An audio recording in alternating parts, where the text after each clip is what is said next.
तो potential energy के types में कुछ पोटेंशियल एनर्जीज हमने देखे थे जो कंजर्वेटिव फोर्सेस के लिए डिफाइंड होते हैं, है ना। तो first we will see gravitational potential energy. Okay, what gravitational potential energy is actually, it is the energy present in a body due to its vertical height from the reference line। ठीक है, मैं इसको define करता हूं। Potential energy, gravitational potential energy is the energy stored in an object as the result of its vertical position or height। ठीक है, vertical position और height. जैसे सपोज करो बेटा कि अगर एक ग्राउंड पे रखी हुई बॉल से आप ग्रेविटेशनल पोटेंशियल एनर्जी पूछे तो वो आपको मिलेगा कि जीरो है, क्योंकि बिल्कुल मूव नहीं कर रही even when gravitational force is present. वहीं पे अगर किसी हाइट पर बॉल को रख देते हैं तो उसमें नीचे आने की टेंडेंसी होती है, राइट। तो हाइट की वजह से जो एनर्जी आती है वो ग्रेविटेशनल पोटेंशियल एनर्जी कहलाती है इस लेवल पे। ठीक है, जनरल ग्रेविटेशनल पोटेंशियल एनर्जी अब ग्रेविटेशनल चैप्टर में देखना। अभी हम नॉर्मली जो हमारे मैकेनिक्स के क्वेश्चंस से रिलेटेड यूज होती है उस पर बात कर रहा हूं। ठीक है, तो energy is stored as a result of gravitational attraction of the earth of the object. ठीक है, तो कितनी होती है वो समझाता हूं और क्यों है इतनी वो अलग से समझते हैं। तो अगर ग्रेविटेशनल पोटेंशियल एनर्जी की बात करूं तो उसकी वैल्यू होती है mgh। ठीक है, कितनी होती है, mgh इतनी होती है, जहां पे m क्या है, mass of the object, g क्या है, एक्सेलरेशन ड्यू टू ग्रेविटी, और h यहां पे height of the object from the reference line. अगर h रेफरेंस लाइन से ऊपर की तरफ मिलता है तो पॉजिटिव रखोगे, रेफरेंस लाइन से नीचे मिलता है तो नेगेटिव रखोगे। ये तो है एक्चुअली mgh, बट ये एक्चुअली ग्रेविटेशनल पोटेंशियल एनर्जी नहीं है, ये change in gravitational potential energy है फ्रॉम द रेफरेंस लाइन। ठीक है, इस बात को हम थोड़ा डिटेल में समझते हैं। हमने बेटा पोटेंशियल एनर्जी को डिफाइन कैसे किया था वो याद करते हैं। Potential energy was defined as, याद करो, नेगेटिव ऑफ, ठीक है, work done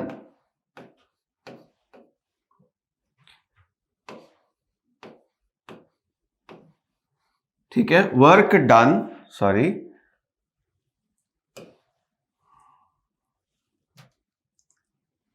done by conservative force during some motion। ठीक है, ये एक्चुअली पोटेंशियल एनर्जी नहीं है बल्कि क्या है, ये चेंज ऑफ पोटेंशियल एनर्जी। हमारी बात हुई थी डेल्टा पोटेंशियल एनर्जी, याद करो। अगर आपने देखा होगा तो delta PE is equal to हमने लिखा था, या डेल्टा यू लिखा था क्या, minus of WC, negative of work done by the conservative force. ठीक है, तो डेल्टा यू ये है।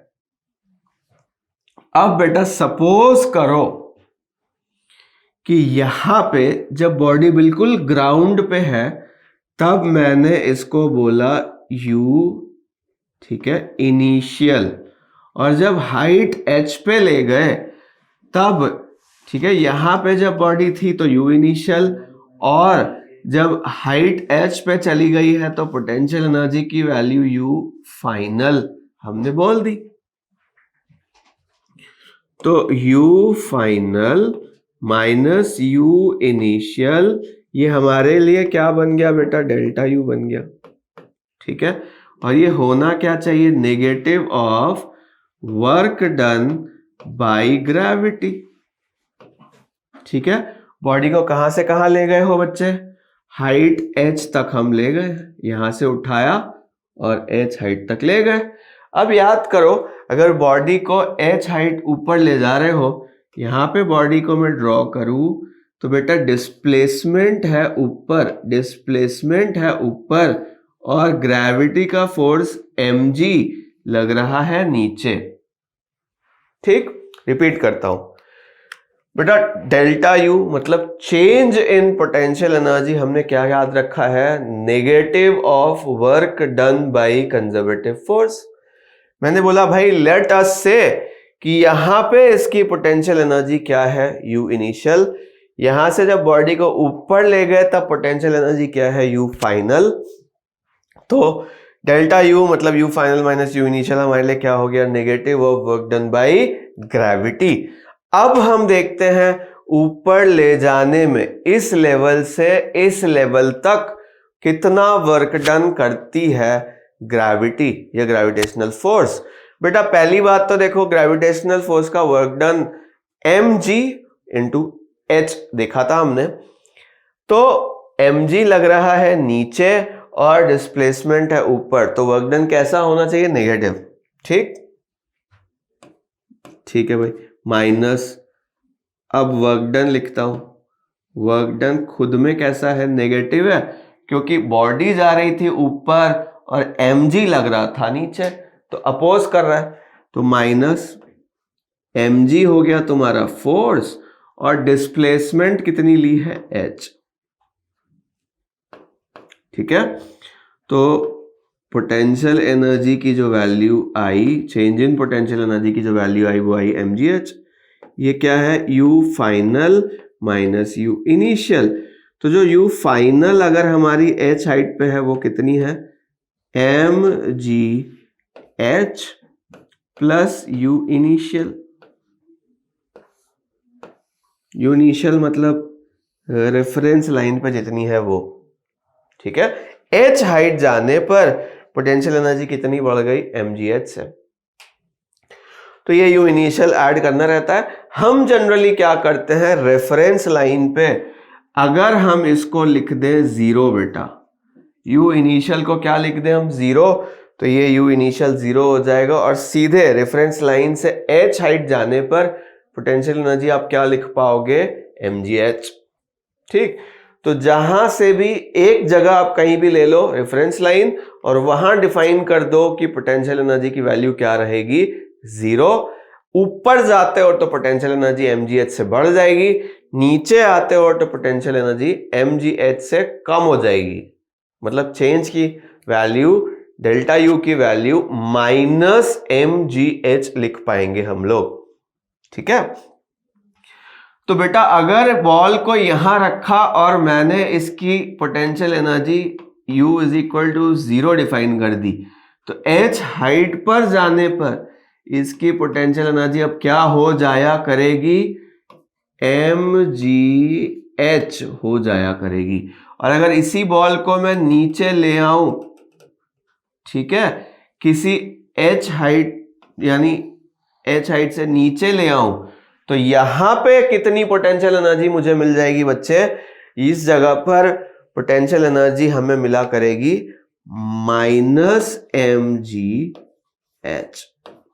ठीक है, रेफरेंस लाइन पे जब भी 0 बोलोगे उससे ऊपर पोटेंशियल एनर्जी बढ़ा करेगी और नीचे पोटेंशियल एनर्जी नेगेटिव में चली जाएगी, कम हो जाएगी।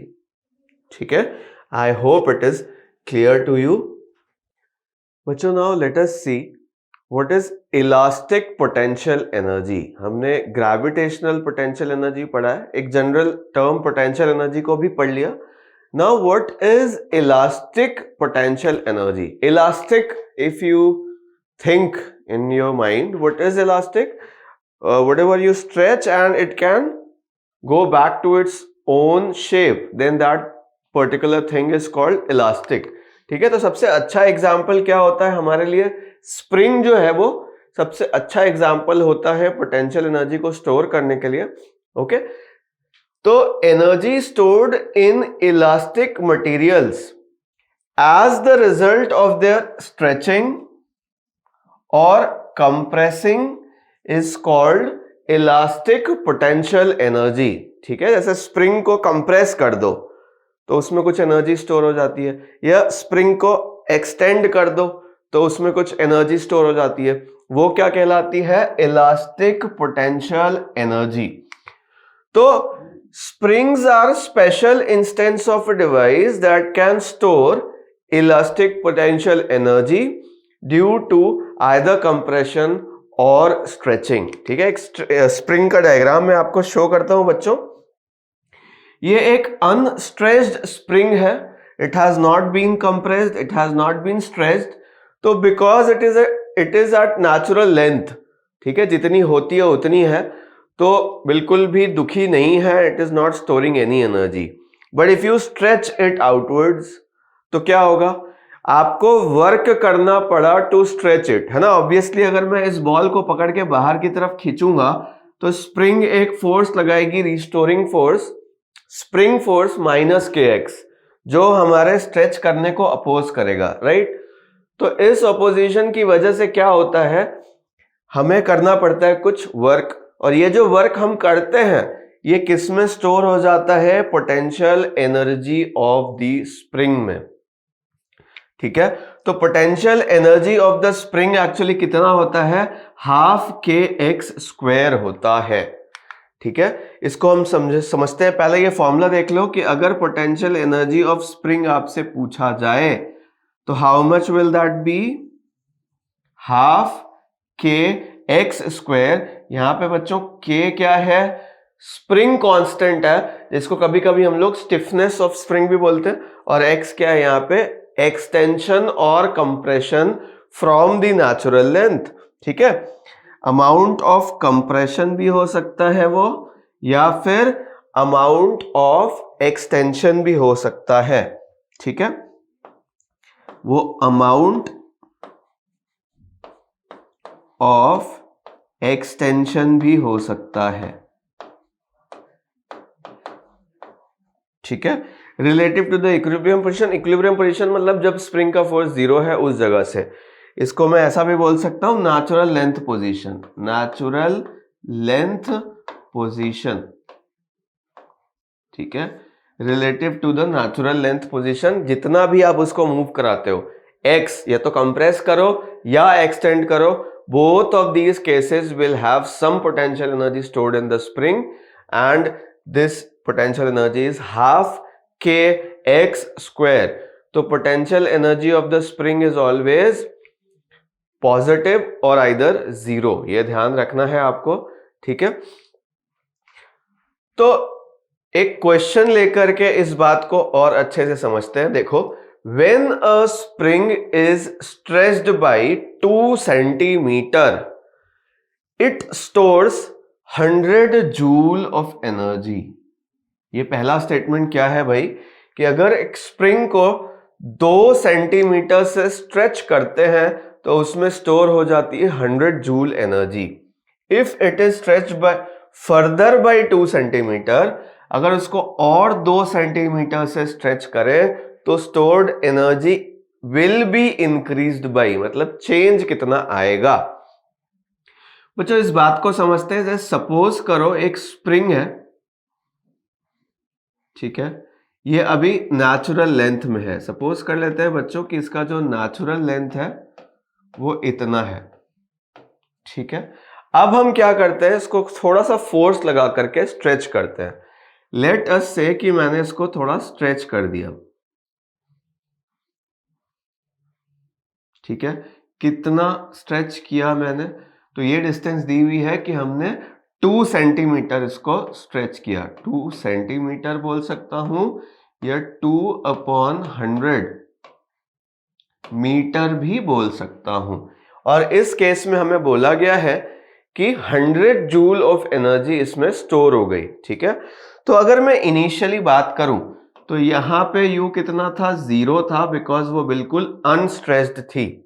ठीक है, अब हमने क्या किया, इसको थोड़ा और स्ट्रेच किया, और 2 सेंटीमीटर स्ट्रेच करने पे हमें कितनी पोटेंशियल एनर्जी मिली है? U अगर मैं बोलूं 1 तो वो कितनी मिली है? 100 जूल मिल गई है बच्चे, है ना, 100 जूल मिल गई है। अब इसका फॉर्मूला क्या होता है भाई? U is equal to half K X square, half K, और x की वैल्यू कितनी है बच्चों? 2/100 का स्क्वायर। ठीक है, और ये कितना है 100 जूल है। ये पहली सिचुएशन हो गई, इसको मैं इक्वेशन नंबर 2 बोल देता हूं। ठीक है बच्चों, अब हमें क्या करना होगा कि यहां से k सॉल्व कर सकते हैं। अगर हम इससे k को सॉल्व करें तो हमें k की वैल्यू मिल जाएगी, और k की वैल्यू मिलते ही हम दूसरे वाले केस में जा सकते हैं जब स्प्रिंग को 2 सेंटीमीटर और स्ट्रेच किया। सेकेंड केस क्या हो जाएगा, 2 सेंटीमीटर और स्ट्रेच करने पे सपोज करो स्प्रिंग यहां आ गई है। अब ये अपने नेचुरल लेंथ से टोटली कितना स्ट्रेच हो चुकी है बच्चे, 4 सेंटीमीटर ये स्ट्रेच हो चुकी है। It has become stretched by 4 centimeter. देखो नई पोजीशन से 2 सेंटीमीटर स्ट्रेच किया तो ओरिजिनल पोजीशन से कितना स्ट्रेच हो गई, 4 सेंटीमीटर ये स्ट्रेच हो गई है। ठीक है, तो मैं इस बार क्या करता हूं, नई सिचुएशन में क्या लिखूंगा भाई, u2 हमें पता नहीं है, बट u2 को मैं क्या लिख सकता हूं, हाफ के एक्स डैश का स्क्वायर। ठीक है, u2 को हम लोग क्या लिख सकते हैं, हाफ के एक्स स्क्वायर। तो फिर से मैं ले चलता हूं आपको, देखिए इस बार मैं कैसे लिखूंगा, हाफ के, और बच्चों इस बार मैं 4 सेंटीमीटर ले लेता हूं इसको। 4 सेंटीमीटर का मतलब क्या हो गया, 4/100 मीटर हो जाएगा। तो 4/100 का square and this will be equal to u2। देखो ये हमारी दूसरी इक्वेशन हो चुकी है। रिपीट करता हूं, पहले ये नेचुरल लेंथ में थी बच्चों, बिल्कुल स्ट्रेच नहीं थी, तब इसमें पोटेंशियल एनर्जी कितनी स्टोर्ड थी, 0। जब इसको मैंने 2 सेंटीमीटर से स्ट्रेच किया तब इसमें पोटेंशियल एनर्जी कितनी आ गई थी, 100। तो 100 क्या है actually, half spring constant k into x का स्क्वायर। इनिशियली x जो था वो था 2 सेंटीमीटर, दैट इज 2/100 मीटर का स्क्वायर इज इक्वल टू 100। बाद में क्या हुआ, इसको फर्दर स्ट्रेच किया है हमने 2 सेंटीमीटर से, फर्दर 2 सेंटीमीटर का स्ट्रेच हुआ, मतलब टोटल स्ट्रेच कितना हो गया, 2 + 2 यानी कि 4 सेंटीमीटर। तो हाफ के और 4/100 का स्क्वायर, और इसको मैं क्या बोल सकता हूं, सेकेंड पोटेंशियल एनर्जी u2। बच्चों अगर मैं इक्वेशन 1 डिवाइडेड बाई इक्वेशन 2 करूं, और अदरवाइज इक्वेशन 2 अपॉन इक्वेशन 1 कर दूं, इक्वेशन 2 डिवाइडेड बाई इक्वेशन 1 अगर हम लिखें तो देखिए LHS में क्या हो जाएगा, हाफ कट जाएगा बच्चों, ये हाफ और हाफ कट जाएगा। इक्वेशन नंबर 2/1 में क्या क्या बचेगा वो देखते हैं। ठीक है, तो 4/100 का स्क्वायर डिवाइडेड बाई 2/100 का स्क्वायर। ठीक है, RHS में क्या बचेगा, u2, और नीचे u1 आना चाहिए था जिसकी वैल्यू 100 है। बच्चों यहां से अगर आप देखो तो ये 100 और ये 100 डायरेक्टली कैंसिल हो सकता है, इस 2 को मैं इस 2 के साथ, अरे इस 4 के साथ कैंसिल कर सकता हूं। तो हमारे लिए u2 की वैल्यू बच्चों क्या आ जाएगी, 400 जूल।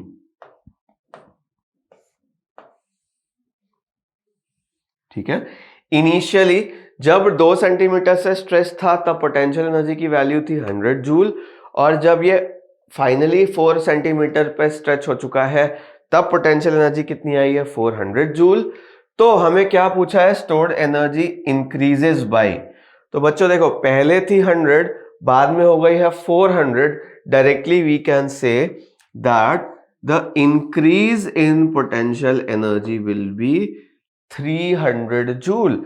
डेल्टा यू अगर हमसे पूछा जाए, ठीक है, तो डेल्टा यू की वैल्यू हम लिख सकते थे u2 minus u1 is equal to 400 minus 100 that is 300 joule. ठीक है, बहुत ही सिंपल क्वेश्चन था। एक और क्वेश्चन हम इसमें लेते हैं और स्प्रिंग पोटेंशियल एनर्जी को थोड़ा और समझने की कोशिश करते हैं। देखिए